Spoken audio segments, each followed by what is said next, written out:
for minimum wage, right? Because the minimum wage workers certainly can't afford to go to those feds. And so there is a section of the society that is able to keep its head above water. They can save money, or they go into debt and credit for their entertainment. And I'm not decrying that. But on the other hand, there are a huge number of people, if you just use a carnival analogy, there are a huge number of people that are essentially excluded from participating in the carnival, except as people who work in those fetes or work on carnival days as security or holding the ropes or pulling carts and so on. So there is inequality in the society. There's no doubt about the fact that there's inequality, and that inequality has been growing.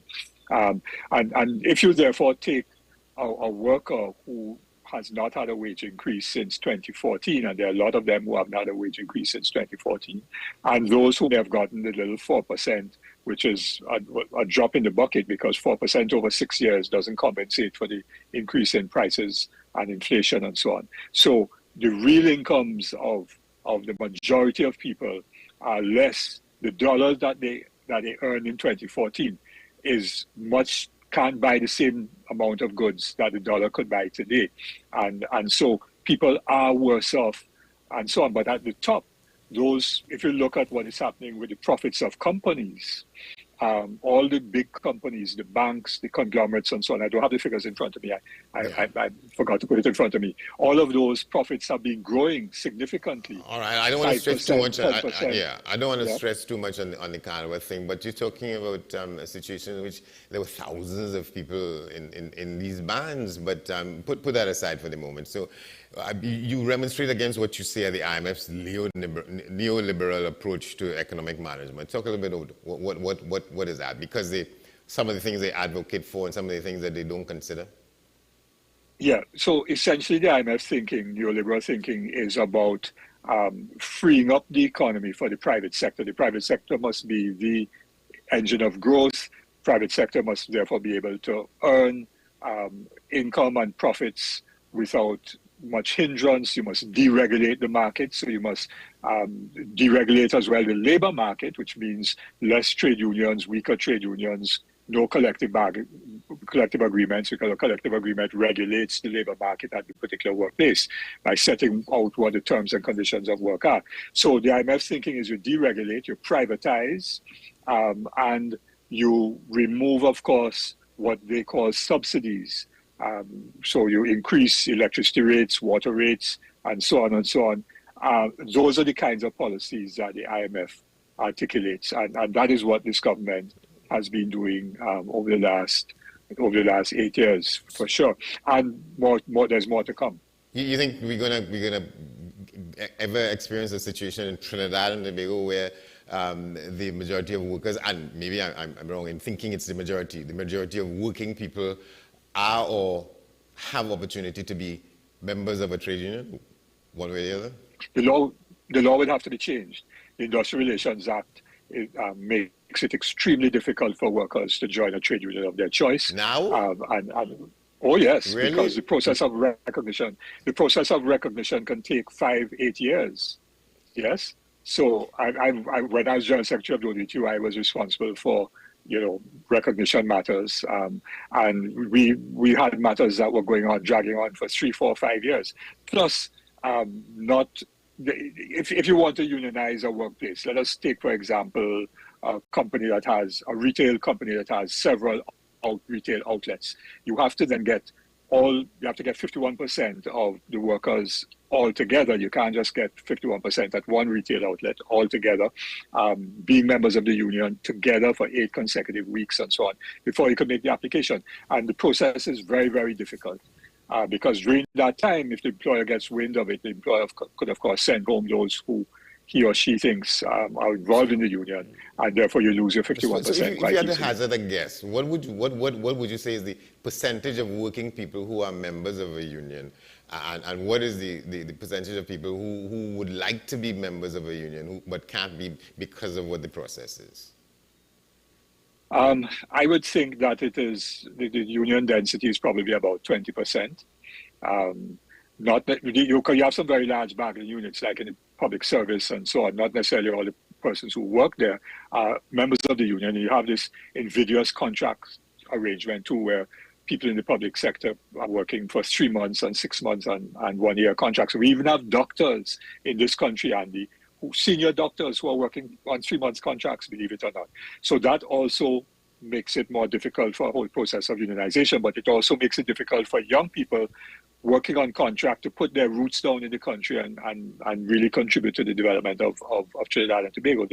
If you're a doctor, you went through all of that and you've done your duty by paying off, by working to pay off your gate or your scholarship, as the case may be. Then you get a 3 months contract. That is not an incentive to stay here. You go and look for greener pastures abroad. So the unionization rate is low. I can't say what it would be if the laws were changed, but I'm sure that it wouldn't remain at 20%. Yeah, let's talk about you say that the quality of life is not good for many people. But there are not enough roads. That was my response to that. There are not enough roads in Trinidad and Tobago across the country for the numbers of vehicles that are on the roads, and that's an issue we have. Yeah, but the solution is not necessarily increasing the number of roads. I mean, or putting in a third lane between Chase Village and Shoguanas.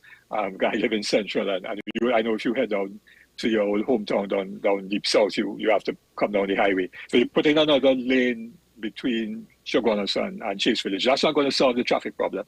It's simply going to bottleneck somewhere else. So we need to have proper public transport. And it is just think of the life of a single parent, say a woman who works as a security guard. The hours of work from 6 in the morning to 6 in the evening.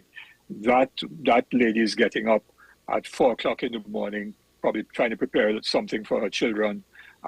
Leaves home at before 5, trying to get to work for 6, wouldn't get back home until after 7 to then try and deal with her children. That is not a quality of life. That is good. And working for minimum wage, barely able to make it from payday to payday. That's not good quality of life. So how do we fix something like that?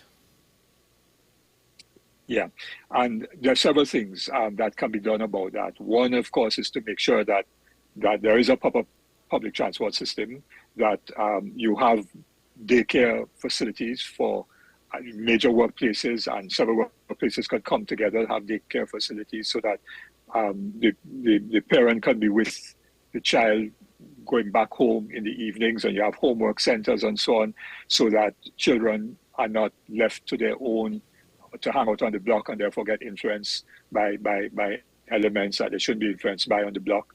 So there are things that can be done, social interventions, economic interventions, things can be done by employers collectively, as well as maybe individually, to improve people's lives. And therefore, the money that some of these big companies are making can be invested in that way, which would also improve productivity immensely. And therefore, the returns to the economy will also flow. Now, when you say that the IMF does not care about these things, nor does the government, I was asking whether that is fair, but from what you're saying there, what's the reason why the government over the decades don't seem to be able to address some of those issues that people like yourselves bring to the table? Yeah, the lack of political will, I mean, one of the things in the IMF Article 4 consultation report was the national insurance system, right? And they were saying that either contribution rates, that is the percentage of your income that you have to pay to NIS, or the increase in the retirement age, or both, have to be implemented to save the NIS system. Now, I chair the Labour and Social Security Subcommittee of Vision 2020 as a member of the Vision 2020 committee, but I chaired Labour and Social Security Subcommittee. We submitted an interim report. We didn't finish the final report because by then I realized that wasn't going to go anywhere. But we did make some important recommendations in our interim report. And on that committee were top people from the insurance industry. We had senior people from the NIB. We had persons with actuarial and accounting backgrounds, labor people, other business people, and so on. So it was a top-level committee. And we made recommendations. That was, 20-something years ago, Yeah, that was in the early 2000s, yes. Yeah, so early 2000s. So we made these recommendations about, for example, widening the net of persons to pay NIS. So you have a lot of self-employed people, particularly now with the informal economy growing because there are no jobs for people. So a lot more people in the informal economy. When those people in the informal economy or self-employed people, when they get to 65, they have no pension unless they were able to save. And if they weren't, focused on that, then they will have no savings. They wouldn't have contributed to NIS, so they can't get an NIS pension. So they will fall back on old age pension, which the government can't sustain in terms of increasing the quantum of money paid for persons on old age pension and the numbers of persons on old age pensions. We had recommended early 2000s, 20 odd years ago, that with the windfall that was coming into the country, the gas windfall that was flowing in, that there should be a special fund, an old age pension fund, managed similar to the NIS fund, invested, which then could be used to fund old age pensions or senior citizens pensions, if we prefer to call it that, over time. So there will be less of a burden on the government's expenditure in the future. That was 20 years ago. Nothing was done. We also said that more persons, those self-employed persons, need to be encouraged to contribute to the NIS so that they would get an NIS pension and other benefits. That hasn't been done either, 20 years. And I could go on and on. So there's a lack of political will. And then what happens is you get into a crisis situation or an apparent crisis situation, and then governments take the decisions, but the decisions that they take inevitably put the burdens on those who are least able to bear it. So people go home, workers get retrenched, and so on. Yeah. I mean, you said that you all were suggesting that self-employed people, be encouraged to join the national insurance system, but the government, given the kind of governance that we have in the country, the model, you have a name for it, but the government can't force that on people, and so we up at the crisis, we up at a gum tree kind of with addressing these issues with people's retirement benefits, and that's why they're talking about lengthening the time that a public servant will work or should work. You think that they didn't have to come to that? It didn't have to come to that at all if we had taken actions. I mean, take the Economic Development Advisory Board, right, which was set up, very good idea, set up in late 2015. That ended in early 2017, I think it was, yes. And so how many years is that? It ended prematurely because I think they wound up shop, Dr. Farrell and others, maybe out of frustration and so on.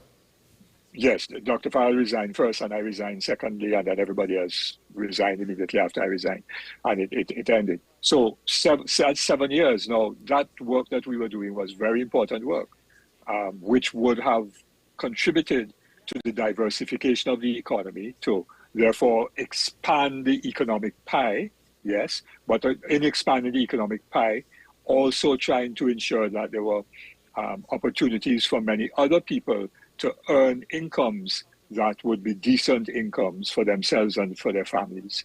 And we were looking at a whole range of other matters. So you lose 7 years. You can't catch back up those 7 years. That's lost. Yeah. Are those things included in what you call for, what you call real diversification? Yeah, in other words, the IMF does speak about the need for structural reforms of the economy. And the point I was making in this statement is we have to define what those structural reforms are. And if the structural reforms mean real diversification of the economy, then yes, we can support that. If the structural reforms are to ensure that the economic pie is more fairly distributed, that you don't have a situation where companies, for example, so we're talking about, and the Minister of Finance made reference to that recently again in some legislation that he was bringing to the Parliament. The government is losing $8 to $50 billion a year in tax revenue every year. Now, if the government had been collecting that money, and that money is primarily from the wealthy in this country, if the government had been collecting that money, then the budget would be balanced. There'll be no deficit. There'll be no need to increase borrowing.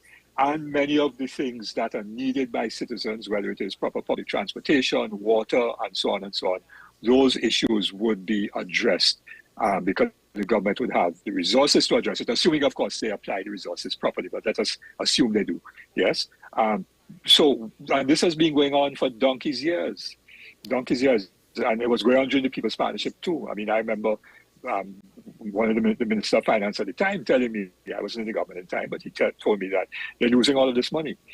The government is not collecting all the taxes that it's supposed to collect. So those are the kinds of reforms. Now, the way in which the government thinks it has to go about it is to have the Revenue Authority, a kind of silver bullet that will solve all the problems. Well, there were steps, and we were beginning to look at that at the Economic Development Advisory Board, myself and Professor Carl Theodore, and we had some meetings with tax experts and others as to how the existing tax system could be improved to ensure that as much of the tax that is supposed to be paid is paid. But in addition to trying to make sure that people are paying the taxes, you also have to look at the transfer pricing of the companies that are in the energy sector, where we're losing huge amounts of money that way by way of taxation, and also conglomerates who are locating some of their businesses in lower tax territories. And so if you see the conglomerates, when they post their annual reports, and they have to post them, their profits are going up, but the amount of taxes that they're paying on that increased profits is hardly going up as fast. And so those are the kinds of things that we have to address if we're talking about structural reforms of the economy. I don't know that the IMF will speak about that at all. Yeah, but to what extent you believe that we have any chance of getting there in the face of what is likely to be different kinds of oppositions from the people who are in the position to oppose that, maybe take up their businesses and go or close them down, and you get into a different kind of social situation? Yeah, and you don't necessarily need to get into a war with people, because I've seen what that happening in other countries, and including like Chile with Allende, and even Jamaica with Michael Manley. The business community essentially went on strike against those governments and created economic chaos and so on. So you don't want to go into a war with businesses. But on the other hand, we have to have these national conversations so that everyone understands that they ought to be contributing in a proper way. Let's say property tax as an example. The government is saying they're implementing property tax on residences. Why are they implementing property tax on commercial and industrial properties? That's MSA's position, incidentally. So you have to begin with the industrial and commercial properties. Why? Because they're earning incomes from those assets, from that asset of property, and therefore they ought to be paying taxes on those incomes. So in downtown Port of Spain, DOMA will be complaining about garbage collection or about this, that, and the other, and so on, but they're not paying property taxes on their buildings downtown, or buildings owned by certain people rented out to the government, collecting millions of dollars a year in rent. They're not paying property tax on that. That to me is unfair, but you're asking someone who has saved up their money, bought a house, paid a mortgage maybe for 25, 30 years to now pay property tax before other people who are earning an income. All right, that's wrong. That's not equitable. All right, we got to go, but let me just ask you then, would you want to advocate a system in which there is a certain sector or certain sectors in the country and in the economy who should be made to set an example, and they pay property taxes before the people who could ill afford it at this point? Yeah, sure, because who are more corn have to feed more fowl. That's the point. And that was, yes. And that was the tax system years ago, Andy. That was the tax system, but the IMF and World Bank thinking, neoliberal thinking changed all of that.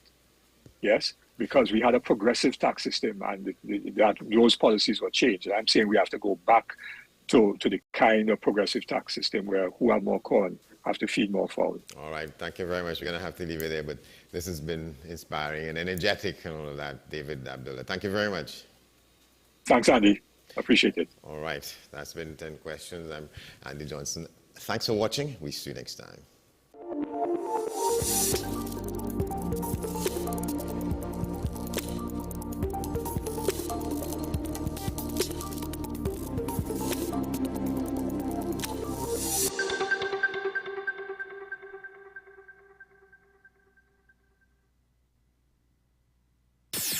WESN.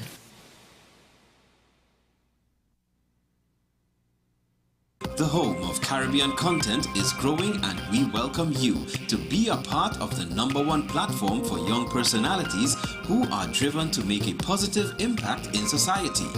As we continue to reach every corner of Trinidad and Tobago through our daily broadcasts, our social media pages, or through our 75+ digital billboards across the nation, contact us to learn about our competitive rates via marketing at wesncc.com or call us at 628-5835. WESN Content Capital, television with a difference. Coming soon to WESN. Pastor J, I want to get a tattoo. You really respond to me. Respond to me how you would respond to me. The first question I'll ask is why? Controversial taboo topics. We get so consumed by church, we forget that we have to live the life of being a Christian outside of the Sunday. Like you say, services. we think going to a service makes us a Christian. Exactly. Yeah, right. So we are about to hear the second time Pastor J wanted to take a tattoo. Would have been late last year and early this year. Oh gosh. Hope Unfiltered podcast with Pastor J and Ren.